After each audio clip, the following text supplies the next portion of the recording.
Is Xbox Game Pass worth your money? You're about to find out. That is it! Let's potato! As many style points as you could produce! Whoa! What's up, everybody? This is Fred Richani. In this video, we're going to discuss Xbox Game Pass Ultimate, the ultimate tier of Xbox Game Pass, the official subscription service of Xbox and Microsoft. Before we dive into this and whether or not it's worth your money or not, we have to acknowledge the elephant or elephants in the room. The last couple of years have been rough for Microsoft's gaming division between some unkept promises, not enough first-party games in the eyes of Xbox gamers. And then to top it all off, the awful, unfortunate, and unnecessary layoffs. Thousands and thousands of layoffs across multiple departments, especially when it comes to Xbox and gaming. So I can totally understand if you're watching this video thinking, you know what, I am not going to give Microsoft my money right now. And I could also understand people that say, you know what, I want to maybe take this month by month because who knows if there will even be a Game Pass in a few years, because hey, Microsoft, very similar to other tech companies, heavily invested in a subscription service model. For some companies, it pays off. For others, it did not.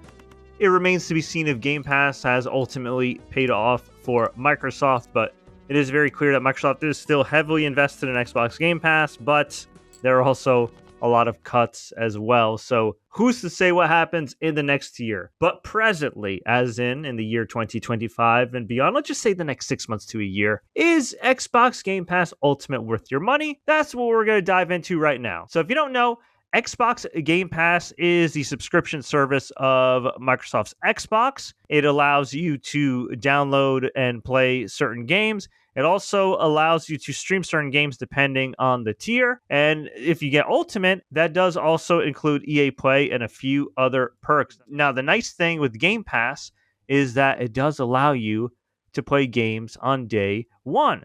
So certain games like, say, Tony Hawk's Pro Skater 3 and 4, The Outer Worlds 2, any Xbox exclusives, the Elder Scrolls remake, those you can play day one, or could have played day one now that they're out right now. Now, in the case of this review, we're going to focus on console and both. There are separate PC plans you can go over, but this review is primarily for people who have an Xbox and may or may not consider it their primary console. Okay, so it's broken down into 3 tiers. You have Core, which is essentially replacing Xbox Live games with gold from back in the day. It's $10 a month.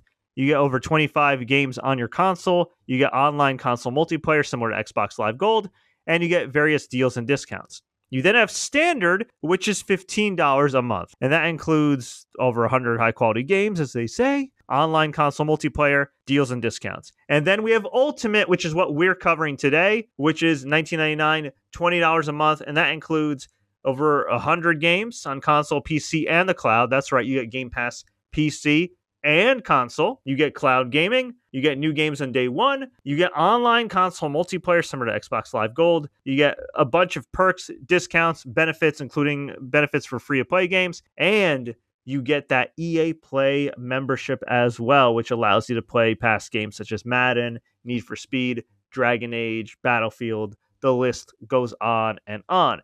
So you might be wondering, okay, well, I'm going to take the jump. I'm going to sign up at least for a month.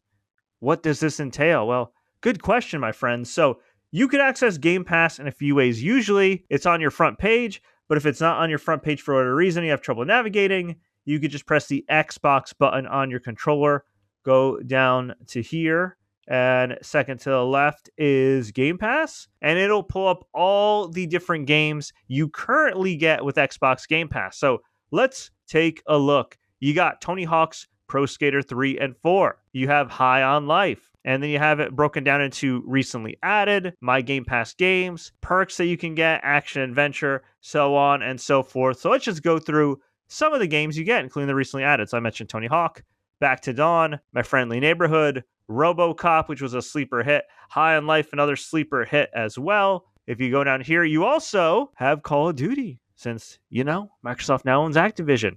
Starfield, gigantic. You have discounts, as I mentioned. You have action-adventure games like Minecraft, Grand Theft Auto 5 for the time being, survival games such as Atomfall, The Alters, Stalker 2, Dead by Daylight, Grounded. You have local co-op and multiplayer, including A Way Out via EA Play. Among Us.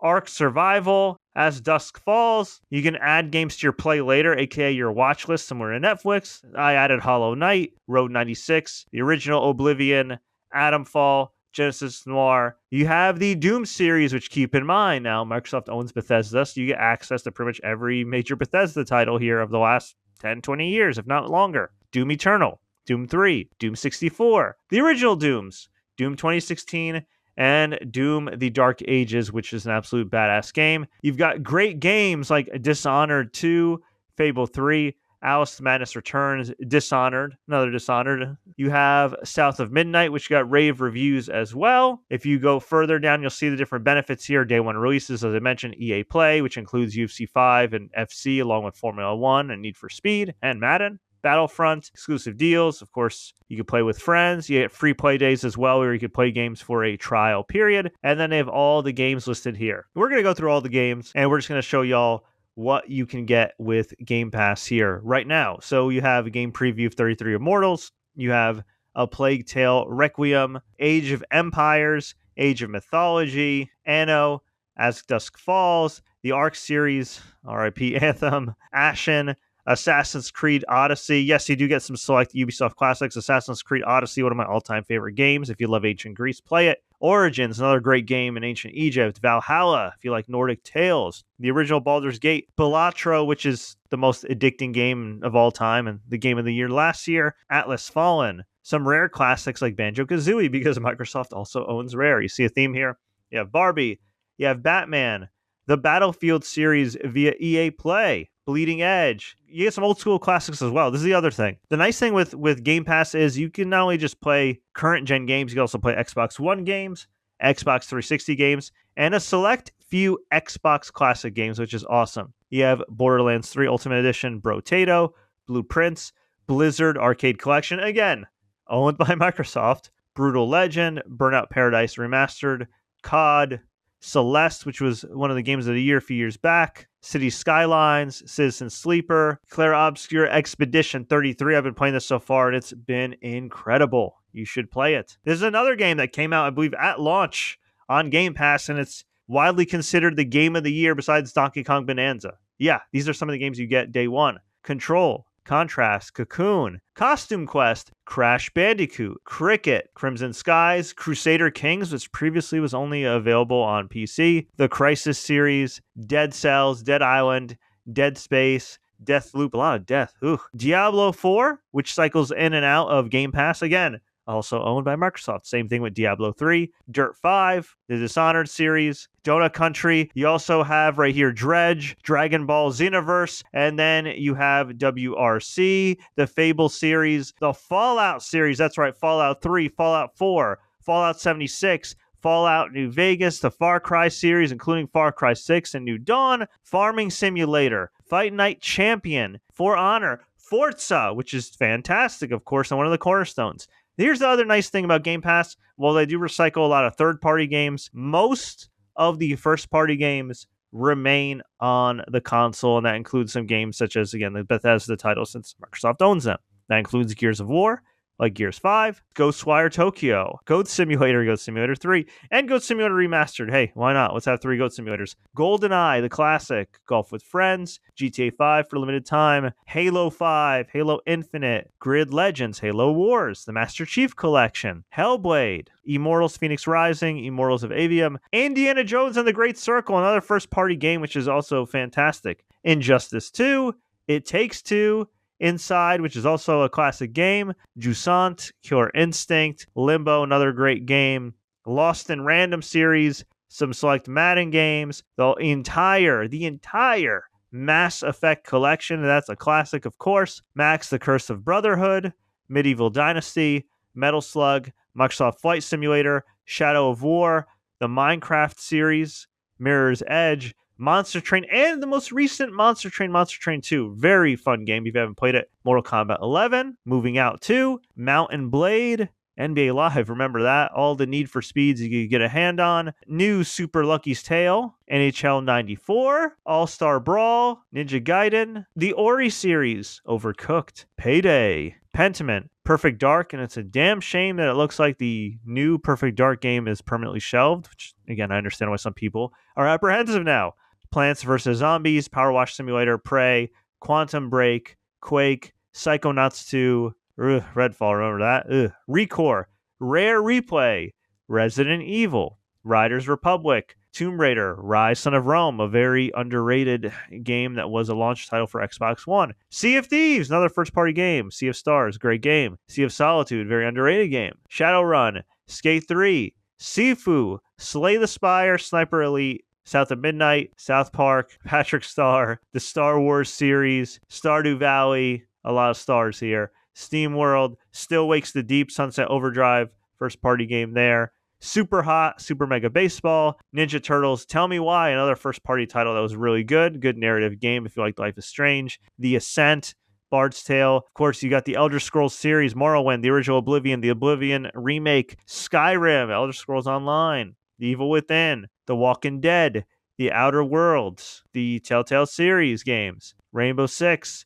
Titanfall 2, as I mentioned, Tony Hawk, The Division 2, UFC 4, Tunic, Trials of Mana, UFC 5, Unravel, Warhammer, Wasteland, Watch Dogs, We the Happy Few, Wild Hearts, all of the recent Wolfensteins, Wreckfest, Zoo Tycoon, Zombie Army, the list goes on and on. So as you can see, hundreds of pretty damn good games to play, to choose from, to download, and to stream with Game Pass Ultimate. Now you might be asking, well, what are the drawbacks of Game Pass, despite the obvious that, hey, let's see what happens with Microsoft's first-party titles and gaming initiative. The drawbacks are, one, it is a subscription service, and of course, right now, I'm fully aware, being in the United States, that we live in subscription hell, and a lot of people just want to outright own games, and there's a lot of good sales on Xbox Store sometimes, so why would you pay money to play games that you don't own?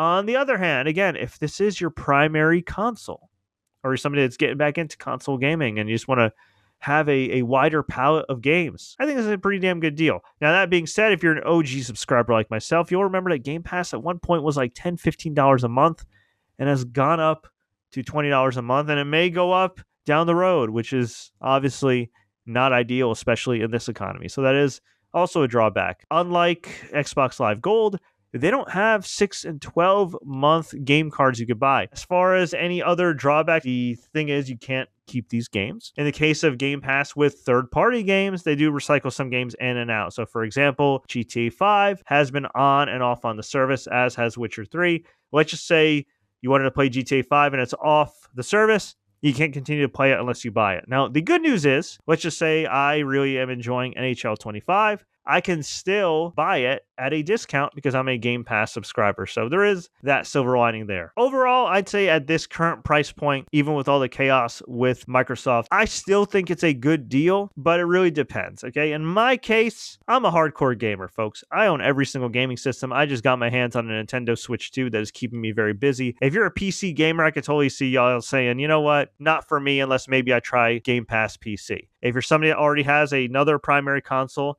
like a PlayStation with PlayStation Plus, which does put out some really good games, even with its basic tier every month, I could see you saying, nah, I'm good. And if you just bought a Nintendo Switch 2, I could also see people saying, you know what, even though $20 a month isn't as bad as $60, $70 a month, I'd rather put that money towards Mario or Pokemon or something else. So I get it.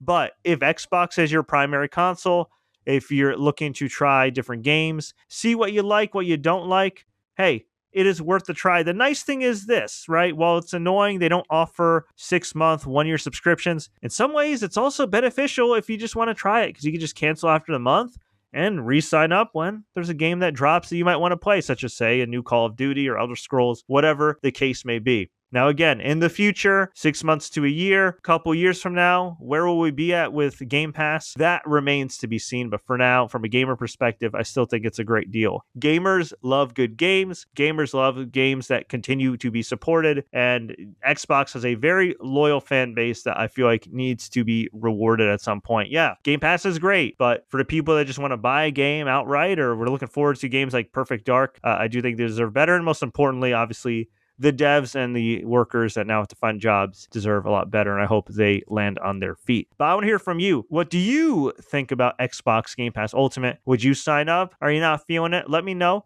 Leave a comment below. If you have any questions, feel free to reach out. And until next time, everybody, take care. Don't forget to subscribe and turn on notifications for more updates like this. And as always, enjoy the games.